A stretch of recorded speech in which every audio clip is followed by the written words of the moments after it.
আসসালামু আলাইকুম সম্মানিত দর্শক, আজকে আপনাদের সাথে শেয়ার করব লেডিস প্যান্ট পায়জামা কাটিং। তো প্যান্ট পায়জামা কাটিংয়ের জন্য সাধারণ সেলোয়ারের জন্য যেভাবে কাপড়টা চার পাটে ভাঁজ করে নেন, একই নিয়মে প্রথমে ভাঁজটা দিয়ে নিতে হবে। তারপরে কাপড়টা এখানে মাপ দিয়ে দেখতে হবে কতটুকু কাপড় আছে। তো আজকে সেলোয়ারের লম্বাটা হবে 37 ইঞ্চি। তো কাপড় একটু শর্ট আছে, অর্থাৎ কাপড়টা এখানে কম আছে। কিভাবে কাটিং করবেন? তো সর্বপ্রথমে এখানে এলাস্টিক ভাঙার জন্য যে কাপড়টা প্রয়োজন, এই কাপড়টা আমরা এখান থেকে প্রথমে নিয়ে নিব। তো এখানে সুন্দর করে দাগটা দেওয়া হয়ে গেলে এই দাগে থেকে আমাদের সেলোয়ার লম্বা মাপটা নিতে হবে। তো দেখেন এখান থেকে আমি 37 ইঞ্চিতে একটা চিহ্ন করে নিলাম। এখন আমাদের কি করতে হবে, এই সোজা সুন্দরভাবে স্কেলের সাহায্যে সোজা দাগটা দিয়ে নিতে হবে। নিচে হাফ ইঞ্চি কাপড় রাখতে হবে সেলাইয়ের জন্য, ঠিক আছে? তারপরে এখান থেকে আমাদের হাইয়ের মাপটা নামিয়ে নিতে হবে। তো যার জন্য আজকে সেলোয়ারটা তৈরি করতেছি তার বডি হলো 36 ইঞ্চি, কামিজের বডি। সেই হিসাবে এখানে আমি হাইটা নামিয়ে নিব 13.5 ইঞ্চিতে, ঠিক আছে? তো 13.5 ইঞ্চিতে নামানোর পরে এখানে সোজা মার্জিনটা বা দাগটা দিয়ে নিব। তো এখানে দাগটা দেওয়া হয়ে গেলে ভালোভাবে খেয়াল করবেন, এখানে দাগটা দেওয়া হয়ে গেলে আমাদের এখানে হাইয়ের যে রাউন্ডটা হয়, এই রাউন্ডটা আমাদের এখান থেকে দিতে হবে 1.5 ইঞ্চি পরিমাণ, ঠিক আছে? এখানেও 1.5 ইঞ্চি দিয়ে নেব দাগটা সোজা করার জন্য। এখানে সোজা স্কেলের সাহায্যে দাগটা টেনে নেব এইভাবে। তো দেখেন এইভাবে দাগটা দেওয়া হয়ে গেলে এই যে হাইয়ের যে চিহ্নটা দিছি এই দাগের থেকে একদম এই মাথা পর্যন্ত মাপ দিয়ে দেখতে হবে কতটুকু আছে। তো সমান দুইটা ভাগ করে মাঝখানে একটা চিহ্ন করে নিতে হবে, ঠিক আছে? তারপরে এই পাশে থেকে মাপ দিয়ে দেখতে হবে এখানে কয় ইঞ্চি, এখানে 7 ইঞ্চি আছে, এখানে আমাদের 7 ইঞ্চি ধরতে হবে, ঠিক আছে? মাঝখানেও চিহ্ন দিয়ে নিব। তারপরে এরকম স্কেলের সাহায্যে লম্বা দাগটা সম্পূর্ণটা টেনে নেব, ঠিক আছে? তো এখন আমাদের পায়ের মুখের মাপটা দিতে হবে। তো দাগের মাঝখানে ফিতাটা 3 ইঞ্চিতে ধরবো।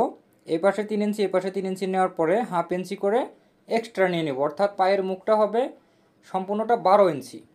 তারপরে এরকম শেপ কাট দিয়ে এখানকার পায়ের যে শেপটা, অর্থাৎ রানের শেপটা দিতে হবে। এখানে শেপটা সুন্দর করে দিয়ে নিতে হবে।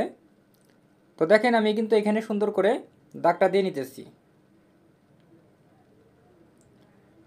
তো এখানে দাগটা সুন্দর করে যেভাবে রাউন্ড করে আপনারা দিতে পারবেন ততটাই সুন্দর কিন্তু পায়জামাটা বা সালোয়ারটা হবে, ঠিক আছে? তো এইভাবে সুন্দর করে স্কেল বসিয়ে নিতে হবে এবং কি এখানে সুন্দর করে দাগটা দিয়ে নিতে হবে। তো দেখেন এখানে কিন্তু আমাদের দাগটা দেওয়া কমপ্লিট হয়ে গেছে। তো এই পর্যায়ে আমি কাটিং করে নিতেছি, ভালোভাবে খেয়াল করবেন।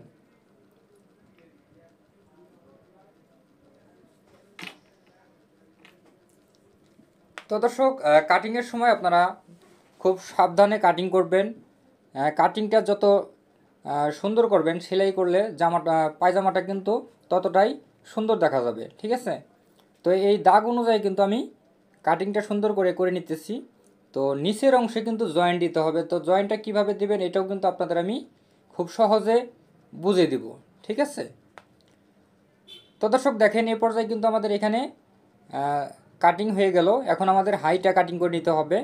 আপনি চাইলে হাইটা প্রথমেও কাটিং করে নিতে পারেন আপনার সুবিধা অনুযায়ী।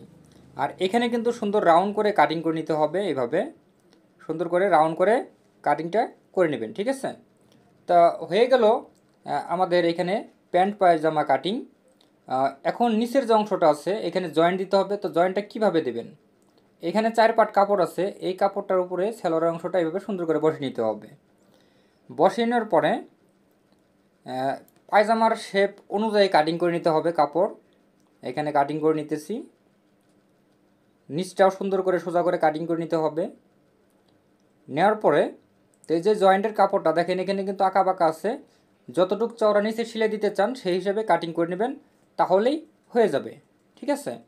তো এ পর্যায়ে দেখেন কাপড় যদি কম থাকে সেক্ষেত্রে আপনারা নিচে এভাবে জয়েন্ট দিয়ে প্যান্ট পায়জামাগুলো কাটিং করে নিতে পারবেন।